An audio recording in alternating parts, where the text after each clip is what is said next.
Welcome to the PCN Capitol Preview. I'm Larry Casper.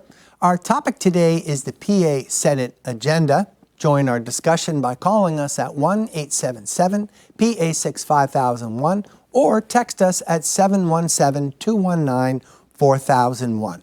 We'll also take your questions from PCN's Facebook page submitted earlier today. First, we're joined by reporter Kate Huangpu from Spotlight PA. Welcome, Kate.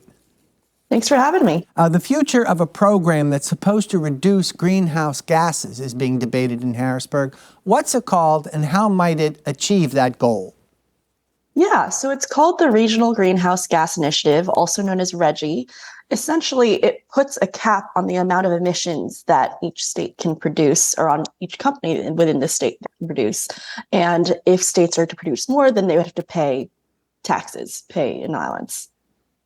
Now, tell us about Governor Shapiro's position on the future of this program. After all, his predecessor, Governor Wolf, wanted Pennsylvania to enter into it, but there's been a couple sticking points along the way.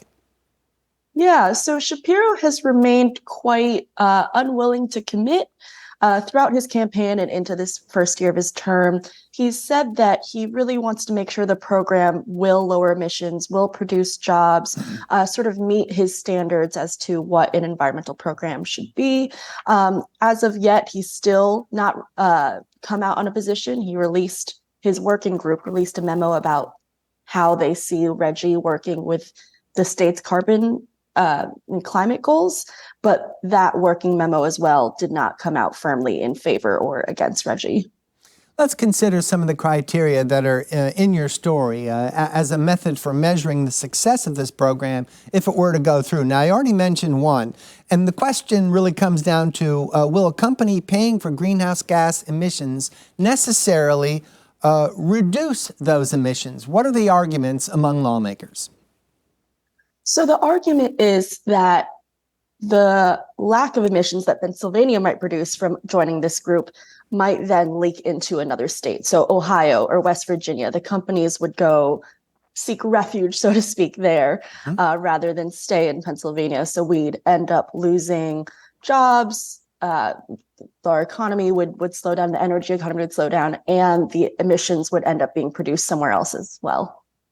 Well, let's explore a second point then, and you could consider that criterion too in this case. And the question would be, would the RGGI plan actually create energy jobs? And what's the consensus among lawmakers there?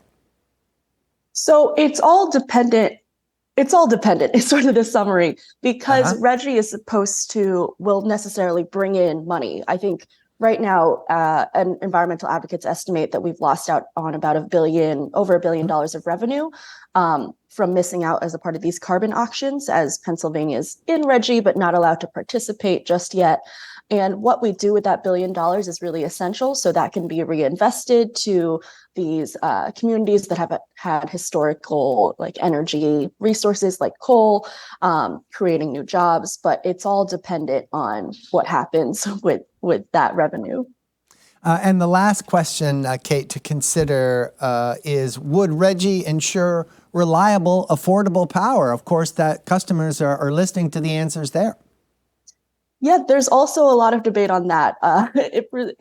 A lot of the divide comes from these energy providers and environmental advocates who both have their own takes. I think Virginia, one of our neighboring states who is in RGGI, there was a lot of similar concerns when they first joined, and they have not had any significant problems with their electrical grid since joining. That being said, they are currently in the process of trying to leave RGGI, but I believe that's for other political reasons rather than problems with their grid. But so as of right now, they're likely, it's really dependent, but there likely wouldn't be major issues, as it would be primarily a cost levied on the businesses rather than anything to do with their production. Kate, tell us more about the participation of other states in RGGI and what can we learn from the lessons they've learned. You just pointed out one state is having second thoughts about the whole thing, and you said that it sounds like they want to pull out. Yes, Virginia currently is thinking about pulling out, but my understanding is that that is less of an issue of it's more of an issue of politics there currently, where Virginia, while not as big of an energy producing state as Pennsylvania, has similar interests, energy and labor interests. And I think that's the main concern with RGGI, that it will reduce jobs, that it will increase utility costs. But as far as the other states goes, I believe there's about a dozen other states in Pennsylvania. Again, I think it's really important to emphasize Pennsylvania is the third biggest energy producing state, I believe, in the U.S. It's definitely the biggest producer in the Northeast. So it would be a big impact in joining RGGI. Last question, Kate, and this would prove to be an obstacle for the RGGI program going through, and that's its current status. This whole idea is tied up in court. What does its future look like, and what's the issue to the court anyway? There's a few issues. So there's a few lawsuits currently making their way through the courts. The one that's preventing Pennsylvania from participating in carbon allowance auctions right now is the case in the Supreme Court, wherein there's currently an injunction on Pennsylvania participating because DEP may or may not technically have the authority to issue guidances that would be required for Pennsylvania to be a part of RGGI, namely the carbon cap. So that's currently debate between the DEP and technically the Legislative Reference Bureau. Where that opinion could theoretically come out any day now. We're all on the edge of our seats waiting for that to come out. And then there's two other cases in Commonwealth Court, I believe, from labor interests, from energy interests. I believe coal miners group is one of them, about whether or not RGGI will significantly impact the lifestyle or negatively impact the lifestyle, the economy for those groups. Kate Huangpu from Spotlight PA, thank you very much. Yeah, thanks for having me. The PCN Capitol Preview returns after a short break. Stay informed about politics and policy. The Capitol Blue Cross Public Affairs Forum features a speaker from government, the media, or public policy to educate viewers on the status of politics in both the state and federal government. Every month, the Public Affairs Forum airs on cable and the PCN app. Visit PCNTV.com to watch the latest episodes for free and see the upcoming schedule. PCN, proud to bring Pennsylvania politics and policy to you. Focus on Aging Adults, in partnership with AARP, brings you a monthly panel discussion with topics such as prescription drug prices, holiday scams, retirement communities, and more, helping you understand issues important to seniors. Focus on Aging Adults, monthly on PCN. Visit PCNTV.com for the latest episodes and to see the upcoming schedule. PCN, proud to bring Pennsylvania to you. Welcome back to the PCN Capitol Preview. Our guest today is Jay Costa, Senate Minority Leader. The PA House had approved moving the presidential primary yesterday.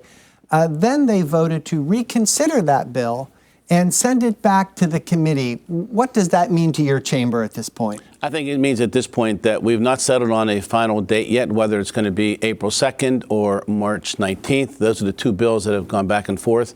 I hope that it means that there'll be a compromise date. I've been advocating for April 9th as a date that I think addresses some of the concerns that folks have raised. So we'll see whether or not that's going to be part of the solution. I think there is support in the Senate to do April 9th. It's just a matter of whether or not the House would amend it to send it to the Senate. So let's take a step back on the news here, Senator, and consider in the very first place, why move the presidential primary in the first place? So the primary falls on April 23rd, which is Passover, and a significant holiday for the Jewish faith individuals. And so there was a concern along those lines. So there was an effort to move it. There's some who wanted to move it to March 19th.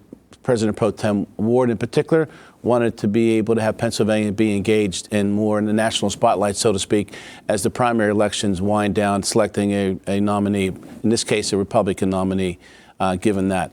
April 2nd was also chosen as a date because it would not impact on the number of delegates that would be available to both the DNC and the RNC, as I understand it. If we're part of April 2nd, we get a 10% bonus in the number of delegates that we get. If we do nothing at all, then we find ourselves in a situation where April 9th becomes a good opportunity for us. One of the concerns was moving it from one religious holiday season, Passover, thrusting it into sort of the heart of the remains of Holy Week, which Easter would be 2 days before the election day.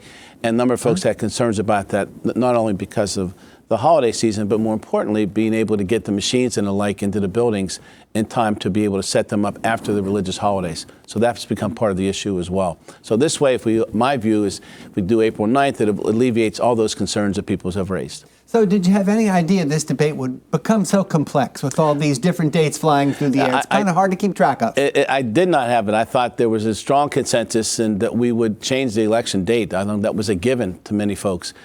Finding the right date, I didn't think it would be this difficult, but at the end of the day, we are where we are, and we're working through this process to settle on what's the most appropriate date. And what is the current date on the calendar? April 23rd is the current date, and if we do nothing, then it stays on that date and falls on Passover, which I think a lot of folks are concerned about, having folks have to interrupt their religious holiday to then go cast a ballot. But also the availability of a number of facilities across the Commonwealth. In my community in Pittsburgh, Squirrel Hill area that I represent, sometimes some of the synagogues and some of the other places are used as polling places. We'd have to go find additional and new polling places for folks to vote. So all those problems are there, and that's why it's essential that we move it. How is Pennsylvania's position on the primary calendar determined in the first place? It's by statute, it says that we do the third Tuesday in April in the presidential years. So when we go, for example, this year, the primary was in May.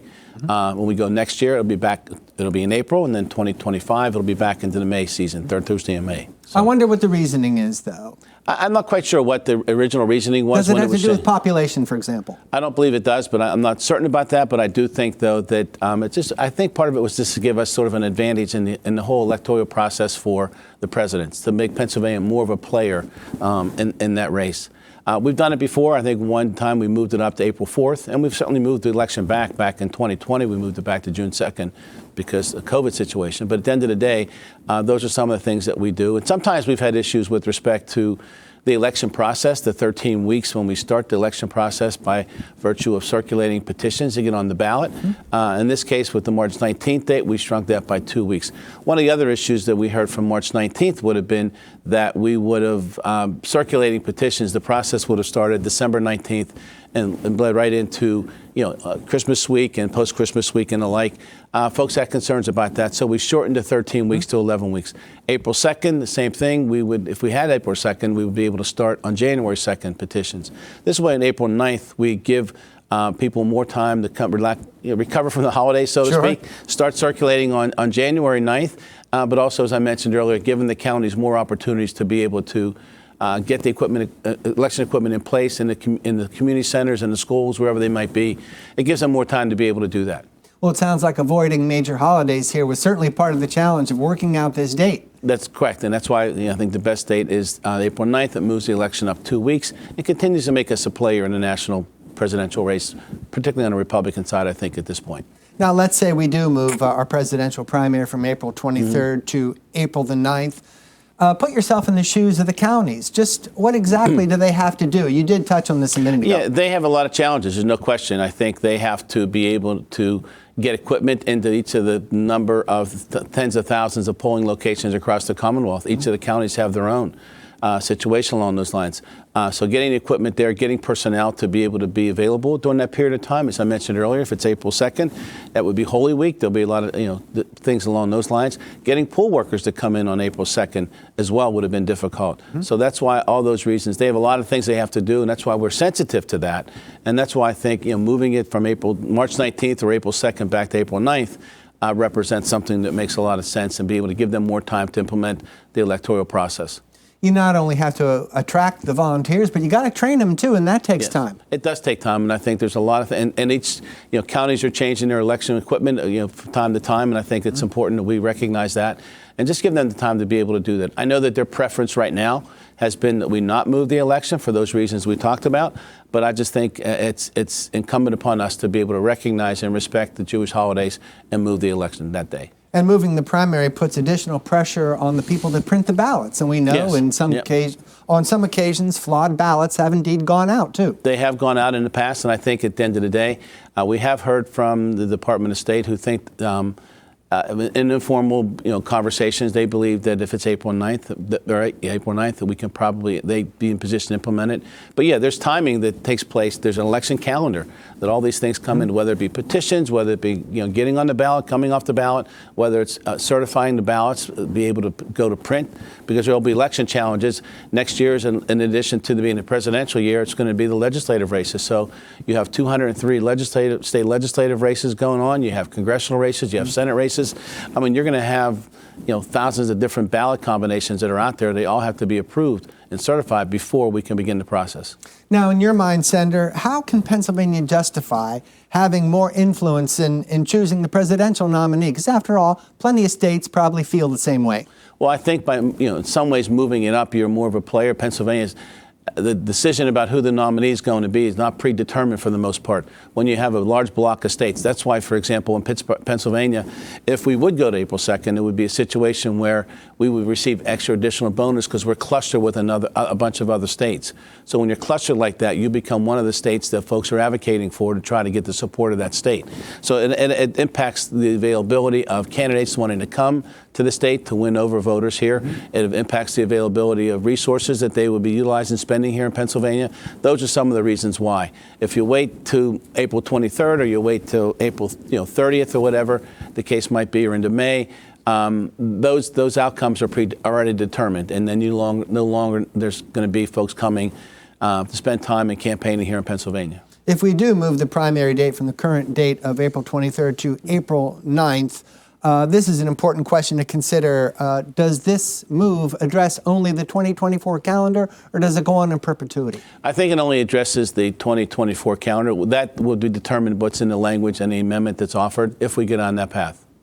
Now, the timetable has to be considered, and how soon do lawmakers have to address this in order to meet the deadline? Because after all, the day of the election.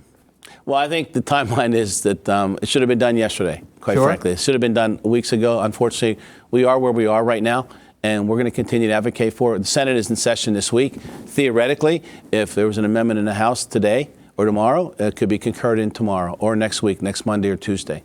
So we're in session this week. We're in session next week. The House is in session this week, not next week, but the following week. So there's time to get it done as long as we can let folks know that this may be a path we're going down. If we can let folks know there's an understanding of where things are at, that might be the way we get it done. But again, it's important, Larry, this is not a done deal. This is just something that I've been pushing to try to get resolved. And it could be very well that nothing happens at all, which will be disappointing. All right, thank you very much, Senator. We're going to change the subject to a text question that just came in. I'll read it to you. And the question is, should the new governor, Shapiro, maintain Tom Wolf's sanctuary city status for Philadelphia? And if so, why? I think we need to take a look at that closely. I mean, I think we certainly need to talk with folks in Philadelphia and the administration. We need to work along those lines. And review us on what a sanctuary city is. We haven't talked about it for a while. Yeah, it's been a subject that has not been dormant for quite a while. As I understand it, it's a situation where individuals are granted certain protections if they are found to be involved in something or whatever, and the delay in getting them to the federal authorities with respect to possibly deportation and the like. So I think that's something I think that the new mayor would have to work with the governor with in terms of going forward. I know that is in place right now, if I'm not mistaken. So that's a question I think that needs to be addressed by the mayor and council in Philadelphia in conjunction with the governor's position. So a new mayor in Philadelphia could reflect a shift in policy in your mind? It could, yeah, of course. I can't say with respect to this issue, but it could reflect a change in policy in a number of areas. But I just think that needs to be resolved by the leaders of the city of Philadelphia. Viewers, you can call our program at 1-877-PA6-5001 or text us at 717-219-4001.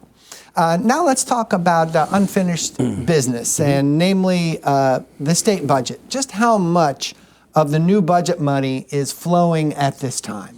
I would say the bulk of the money, significant portion of the budget that we passed is flowing. We have about $1.2 billion that need to be driven out through what's called a fiscal code, a school code, and a school code, two major documents that implement the budget. The fiscal code in particular is the core document that implements what we said in a general appropriation bill. So we're trying to work through the final stages of that conversation. There's still some disagreements on what was meant to be included and what agreements have been previously made. But at the end of the day, what we're working towards is trying to put a consensus fiscal code together that we can get agreement in the Senate and in the House. And up to this point in time, we've not been able to do that. There are a number of outstanding issues along those lines, some of which we're starting to address sort of piecemeal right now. For example, things that were not able to be done without the fiscal code being passed were things like what's called a hospital assessment or nursing home assessment. There's EMS fee changes we're looking to make. Something called whole home repair was something that we supported and worked hard for both last year and this year, $50 million. Indigent Defense Fund is going to be in that conversation, creating the first time ever an Indigent Defense Fund, looking also at student teacher stipend. We have a crisis in Pennsylvania with teachers, and being able to encourage individuals to get into student teaching and become teachers. We provide a stipend for them to be able to incentivize them to get into that mix. There's other things, something called Level Up, which is funding $100 million that's funded for our schools across Pennsylvania that are at least performing, at least positioned to be able to address some of the achievement gaps that exist, working to be able to provide $100 million to those school districts across Pennsylvania. That's combined with something or analogous to a Lifeline Scholarship Fund or a voucher program that Senate Republicans and House Republicans have indicated that they felt was part of the deal that the governor had brokered. And so those are all the things that we're working on right now. There's disagreement on the Level Up and Lifeline, as there is with regard to whole home repair and what do you call it? So the student teacher stipend and the other matter we talked about was indigent defense. So those are the crux of the debate right now. And until we resolve those differences, we are probably going to still be at this position right now.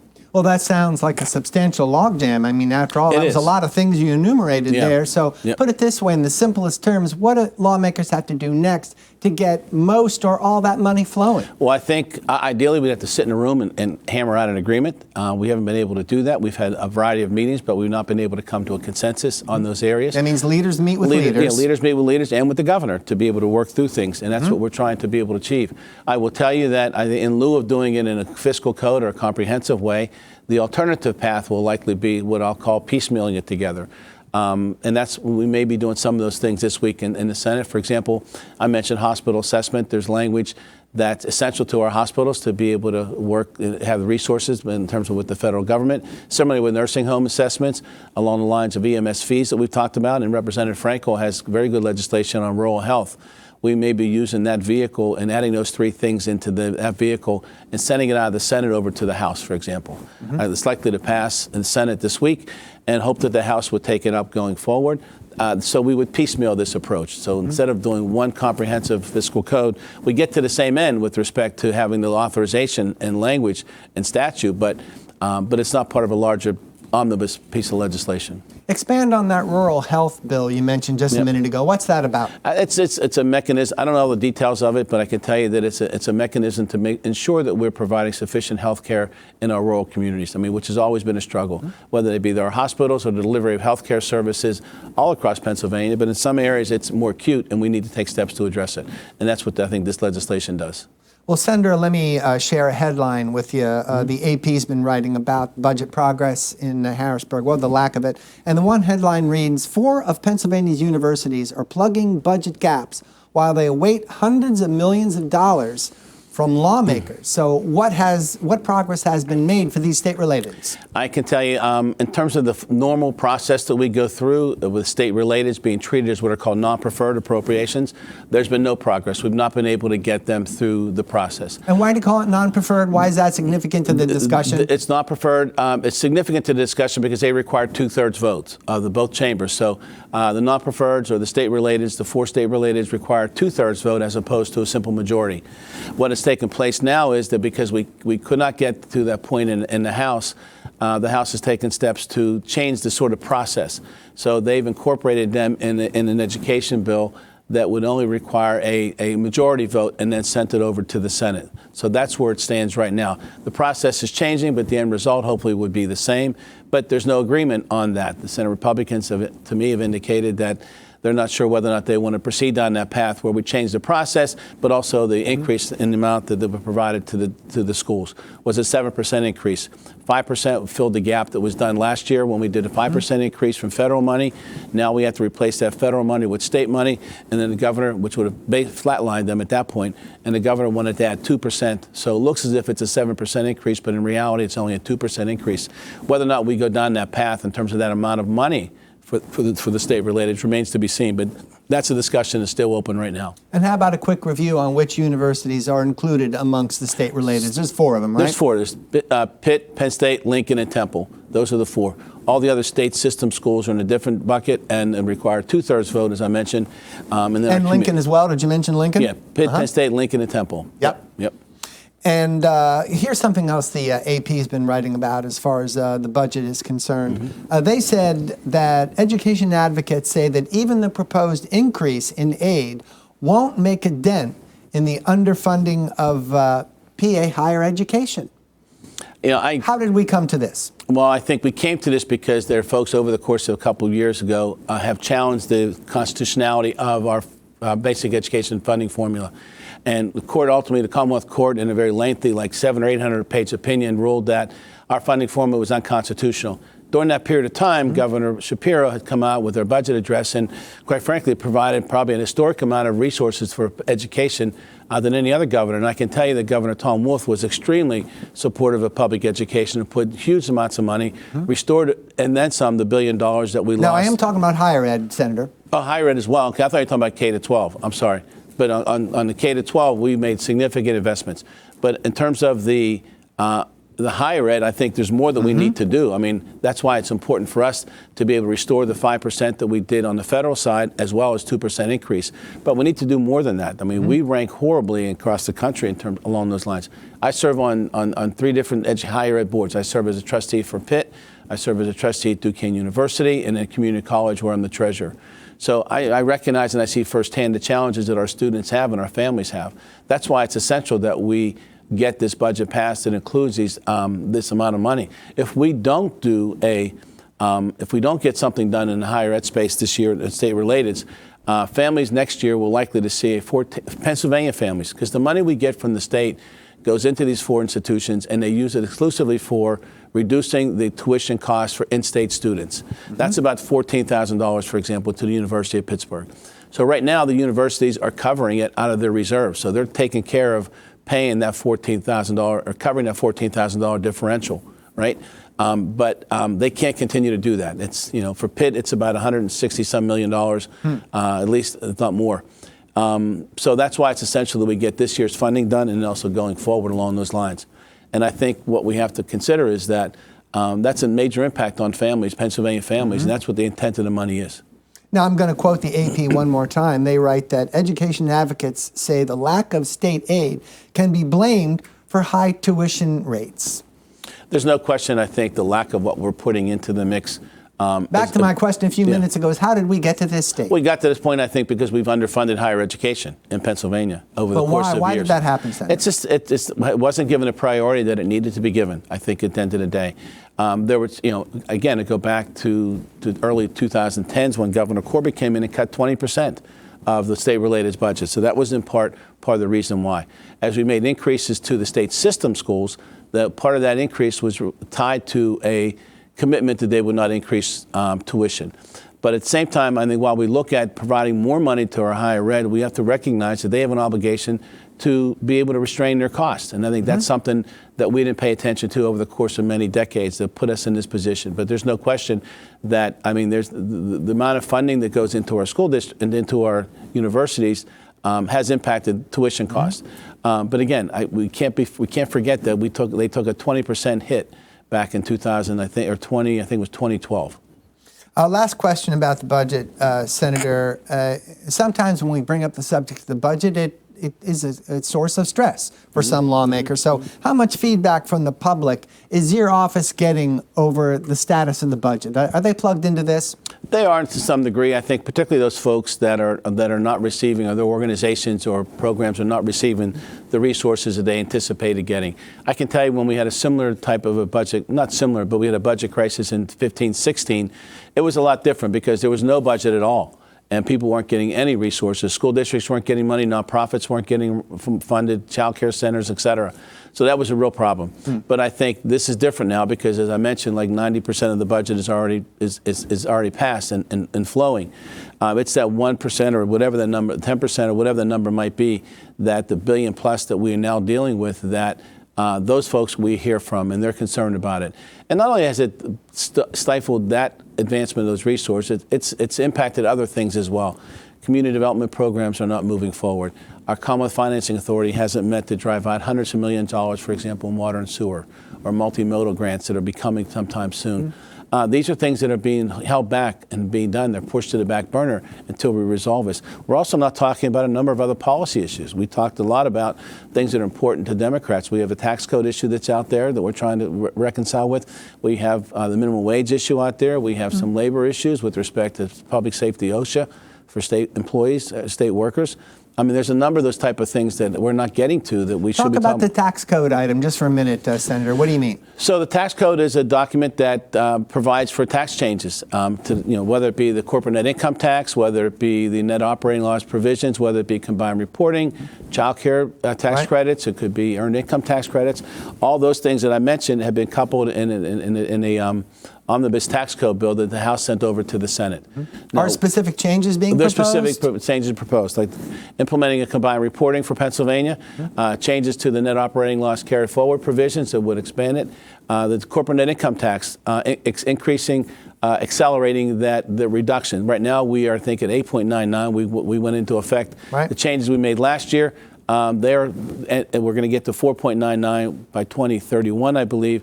This will push it back to 2026. So it makes it happen earlier and creates a better business tax climate for companies that want to come here and locate here in Pennsylvania. It's the corporate net income tax. Corporate net income tax. You're talking about. Yeah, corporate net income tax. And then other changes to the child care program that I think with child tax credit program that mirrors some of the stuff at the federal level that we're trying to be able to achieve. And then also the earned income tax credit is something else we're looking, it's in there as well as a few other tax changes. Again, all with the goal to try to make Pennsylvania more business friendly, but also at the same time being able to help families address with the other two tax credits I mentioned, to help families be able to sustain themselves going forward. All right, Senator Jay Costa, I'm going to give you a minute to take a break while we look at PCN's programming schedule. On the Issues has two more candidates running in November's election. First, at 6 p.m., we'll have Dan McCaffrey, Democrat running for Pennsylvania's Supreme Court. Then at 6:30 p.m., we'll have Vic Stabile, a Republican who's running for retention on the state's Superior Court. On Journalist Roundtable this week, Mark Levy from the Associated Press, Dennis Owens from WHTM-TV in Harrisburg, and Carter Walker from VoteBeat will be the guests. That's Thursday at 6 p.m. During the month of October, PCN celebrates the 75th anniversary of cable television. Join us for interviews and panel discussions with the pioneers of cable. That's on Sundays at 8 p.m. with repeats on Thursdays at 7 p.m. The public affairs coverage you watch on PCN TV is now free on the internet. Go to PCNTV.com and check out our streaming service at PCN Select. PCN is a 501c3 nonprofit television network that receives no funding from the government. Donations from viewers like you help us deliver programming created especially for Pennsylvanians. To make a donation, visit PCNTV.com. Thank you very much. All right, folks, we'll be taking your calls and texts for roughly the next 15 minutes or so. I'm going to tell you the number again. To call, 1-877-PA6-5001. And if you want to text us, use 717-219-4001. Now, again, our guest is the Minority Leader of the Senate, Jay Costa, today. And we've been talking about the budget. Now let's shift over into something that's called skill games. And it has to do with regulating and taxing so-called skill games. So you better, if you can, give me an example of what is being considered a skilled game. Well, that's a great question, because that's a question that's before our courts as we speak, and they can't resolve that issue. There's some who believe that a skill game is a game that really requires some level of skill to be able to try to be able to be successful and win something. Other folks deem it to be similar to a slot machine, and that really becomes a legal question. If in fact it is a slot machine, then the only folks who are allowed to have slot machines are casinos at the casino locations. If it's, so that's the So rub. that's why it matters if the word skill is applied? That's why, that's the way they get around it not being a slot machine. At the end of the day, back in 2017, we felt we were pretty clear about. We thought that should be illegal. That the only type of gaming devices should be slot machines in casinos or in the mini casinos we have now in place. But for whatever reason, they now are making themselves. They're available now in our grocery stores. They're available in 7-Elevens, those type of stores, and those, It sounds like they're fairly abundant if they're in places like that. There are there's a tremendous number of them, and similar to what used to be called VGTs, video gaming devices, they're also illegal. But at the end of the day, they make their way into bars and taverns and some restaurants and these gas stations and the like. So they're all over Pennsylvania. There's an effort to try to legalize them and to regulate them. And that's what the rub is right now. My view has always been that as someone who's been part of all three of the gaming changes that we made over the years, they're not that's not an appropriate device to be in 7-Elevens. I call them 7-Elevens or those convenience stores. Mini markets, convenience stores, and the like. But at the end of the day, I think they are something that needs to be. We need to address it once and for all. In my view, I think they should remain illegal as they are right now. In my view. And then move forward. But do you need legislation to ban these games? We need legislation. If indeed that's what you want to do. We do need legislation to ban them, but there are other folks who believe that we should authorize them and then be able to regulate them and then tax them. The push has been, if we are going to go down that path, and this is where the regulation side has met with opposition, my view has always been, if we are going to get on that path, that we need to treat them just like we treat slot machines and casinos. They need to be connected to a central source in Harrisburg, the Department of Revenue. They need to maybe work closely with the casinos in terms of the casinos' excess number of slot machines they have available to them. They should be taxed at the same rate as casinos are being taxed. So these are all the things that need to be part of that conversation. Background checks of individuals, just like we do right now with casino operators, even the truck stop where we have some video gaming machines at truck stops. There's 5 at these truck stops, at each one that meets the criteria. They go through the background check as well. So if we're going to treat them and legalize them and regulate them and tax them, they need to be done in the same manner that we do slot machines at casinos. That's been my view for a long time. Here's what the Philadelphia Inquirer says about gambling in general. It accuses Pennsylvania lawmakers of being, quote unquote, addicted to gambling for 2 decades. What do you think of a remark like that? I think we have, when we needed resources and revenue, we relied upon expanding gaming. That's always been part of that conversation. The money goes, some of the taxation money goes into the general fund. A lot of it goes from the casino slot machines.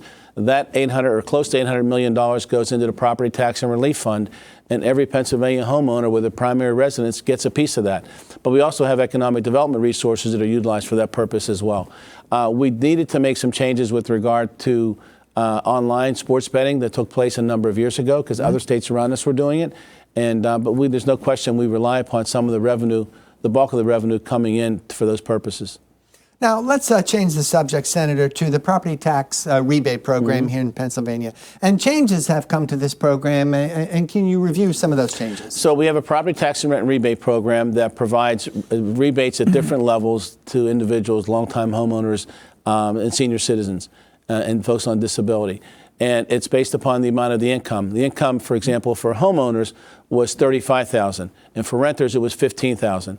This year, we raised that income cap. We increased it from $35,000 to $45,000 for homeowners, and for renters from $15,000 to $45,000. We also added a provision that it's going to allow for an increase each year with respect to Social Security, adjustment, or cost of living adjustment. Because what happens is sometimes folks get their Social Security increase. If you don't increase the limits, that bumps them off of the program. So this is designed to be able to keep folks on the program as the cost of living goes up up and their Social Security goes up, for example. So that goes, I'm not quite sure whether it goes into effect this year, but for sure for next year. So when people file for property tax in next year, they'll be using their 2023 income to determine their eligibility. And if you're a renter now, you go from 15 to 45, and if you're a homeowner, 35 to 45. That would be the income limits along those lines. So in addition to considering raising the income limits here, how about the amount of the rebate itself? Does that go up? That did go up as well. I think it's now up to $1,000 is the maximum you'll be able to receive.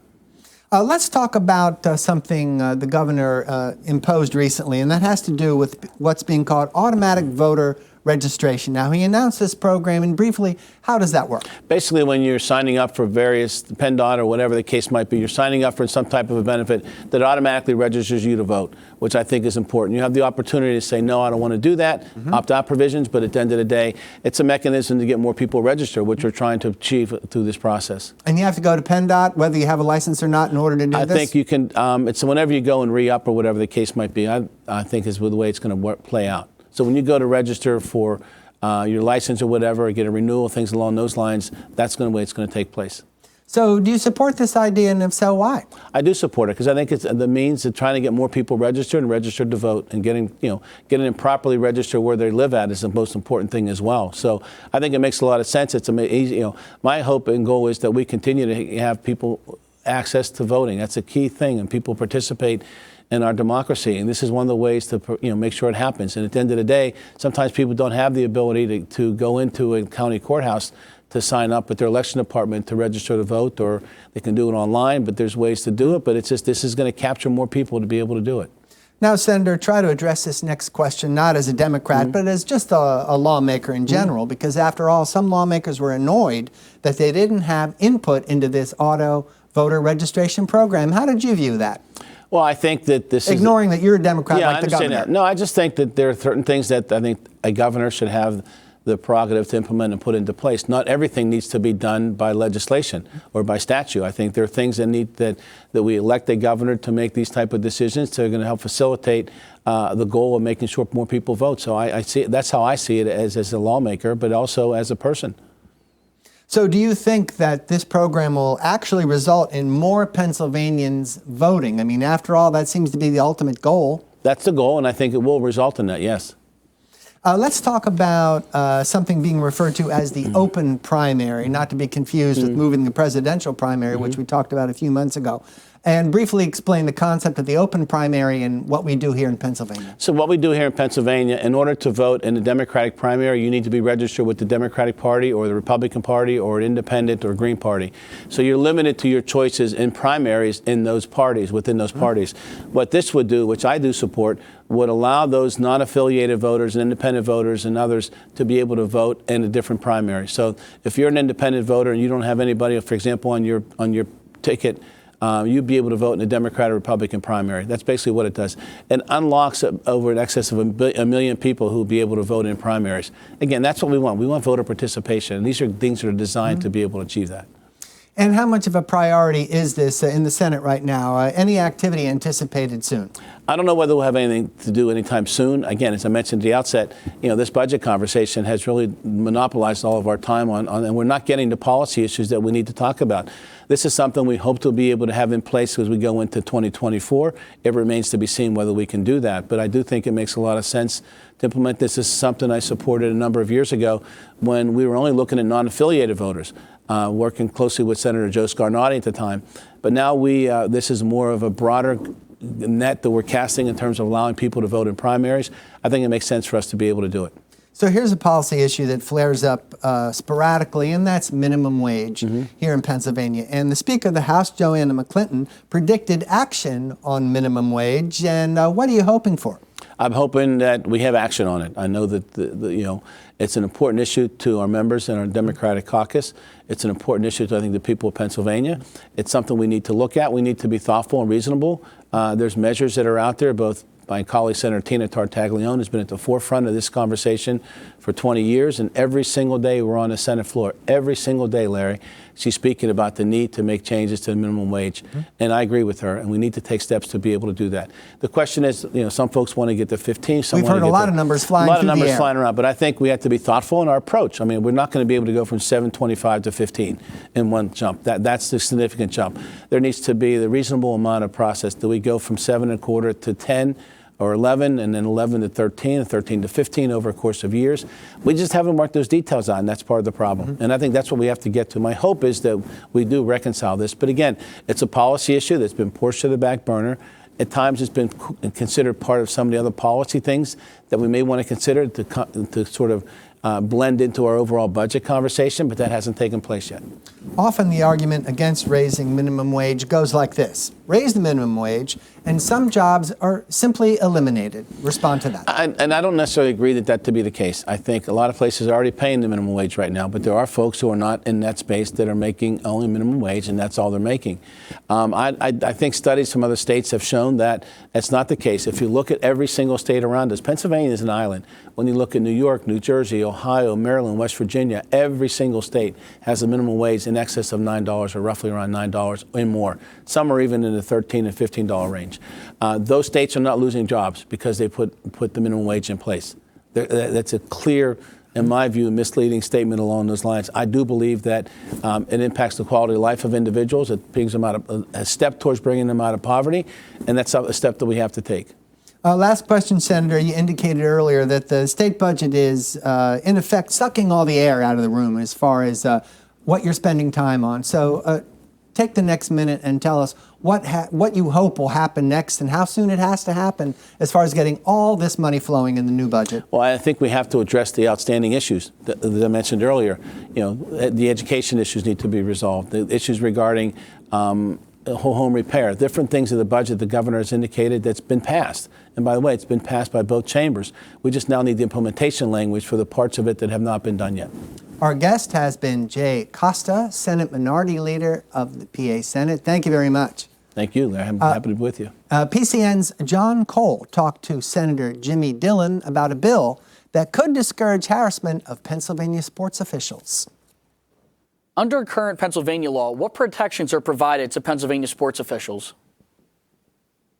So currently, John, there is basically just some penalties against assault of referees, physical, actual assault, and things. The harassment world is currently becoming such a niche in youth sports and all now that we're seeing a drastic change in referees leaving the profession, just kind of not worth their time and effort anymore for the treatment that they receive. So currently right now throughout Pennsylvania and some other states, we're seeing just penalties for actual assault.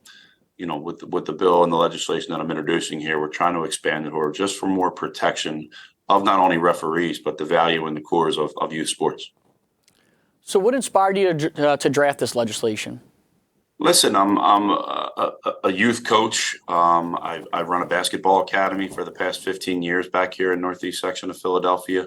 I've been to countless gyms where your goal there is to inspire kids, help kids. These kids use sports and specifically youth sports as an escape, something that they have a passion for, something that they have a drive for. And ultimately, at the end of the day, the integrity of what youth sports are about is to see if there's a platform for kids to want to continue their athletic careers. And there's just been a decline, like I had mentioned, in terms of just the actual roots of what youth sports should be about. And one of them are the mistreatment of referees and of umpires and of officials. These guys are coming out, some of them on volunteer bases, where you're talking in-house leagues, peanut leagues, pee-wee leagues, at such a young age. And the verbal harassment, and then almost that gets into the threats and get into very, terrifying things that you really shouldn't really stand for in youth sports. So this is an idea to kind of put people on awareness here, right? We understand that there's bad calls. We understand that things happen in spur of the moments here. But the extent that they're being taken to on a national scale, to be honest with you, is something that needs to be addressed, like I said, not only throughout Pennsylvania, but on a national level. So how common is this problem now for referees and umpires in Pennsylvania? And have we seen a recent uptick in these officials being harassed? It's crazy.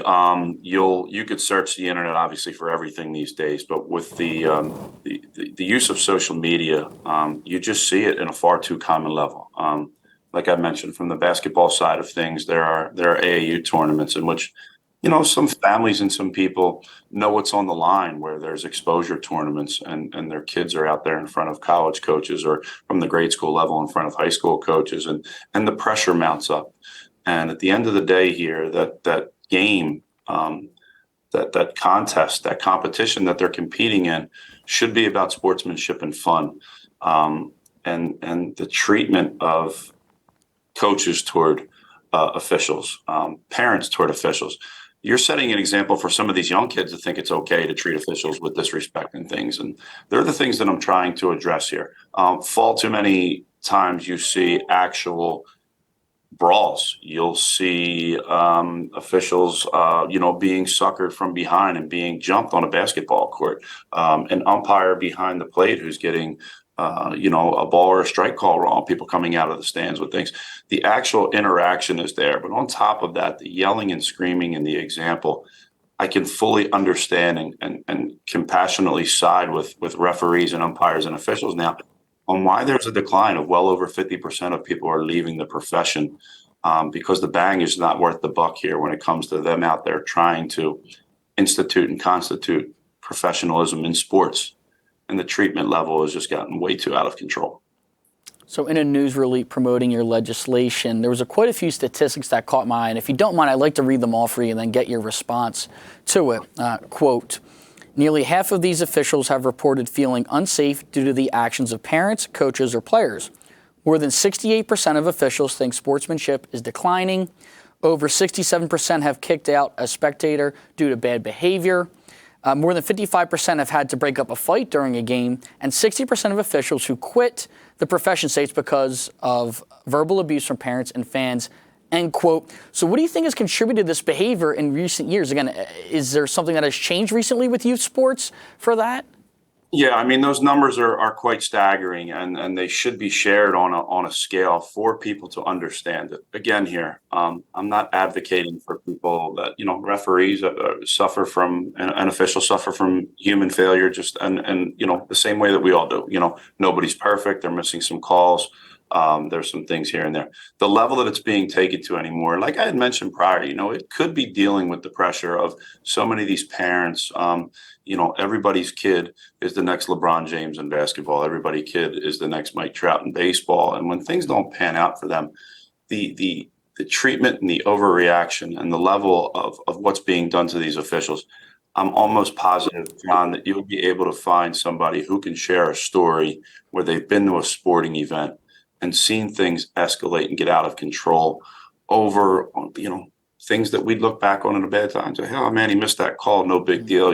Coaches on higher levels here, right, are always working referees and trying to get points across and looking for fair games and stuff, right? But you never see the harassment or the physical altercations that are becoming more common in youth sports. So at the end of the day here, the pressures of, I guess, scholarships and parents feeling the need that their kid is going to be the next big thing around here. And when things aren't going well, everybody has bad days, everybody has bad games. That's part of what makes sports what they are. So, we just like to see the integrity of youth sports from what you're actually there to portray and exhibit. We just want that extended out to our referees, umpires, and officials. Where is this bill currently in the legislative process? So happy to report, just as last week, it passed out of the Judiciary Committee with a bipartisan fashion of 13-2. We're looking to have a press conference back up here in the Northeast section of Philadelphia within the next week, where we're inviting the people who are in support of the bills, our youth organizations, the PIAA, District 12 down here in Philadelphia. And we've even had some quotes and some letters of support on a national level, from groups who the National Association of Sports Officials have all been people who obviously are tracking this data, are seeing these outcomes, and want to see this move forward. And I'm looking forward to try and continue to push the fight for Senate Bill 842. All right, very final question, Senator Dillon. Are you optimistic that this bill will get across the finish line, and would you expect Governor Shapiro's administration to sign it into law should it get to his desk? Sure. So in my brief conversations where the idea came up, and when we've pitched it to both the House and the Senate, both the R's and the D's, again, I feel like it's very common sense things. I feel like because so many people have either community members, neighbors, family members, or maybe, of their own kin that they see at their younger events. And I think everybody does have an instance like this. And in speaking with Chairwoman Baker and Chairman Sanacero from the Judiciary Committee, even some of the other members, some of them are volunteer officials in their own times on the side, and they see it, right? So I think with it being common sense, I think with it being something that's just setting a precedent and a standard to allow youth sports to continue to be a positive outlet and something that can be handled in a professional outreach, I feel like this hopefully will gain some traction. And at the end of the day, I'm certain and fairly confident that Governor Shapiro would want to get behind this as well. Senator Jimmy Dillon, Democrat representing parts of Philadelphia, thank you for joining us. Thank you, John. Here's a reminder about On the Issues tomorrow. First at 6 p.m., we'll have Dan McCaffrey, Democrat running for Pennsylvania's Supreme Court. Then at 6:30 p.m., we'll have Vic Stabile, a Republican who's running for retention on the state's Superior Court. That's it for the PCN Capitol Preview. I'm Larry Casper. Thanks for watching.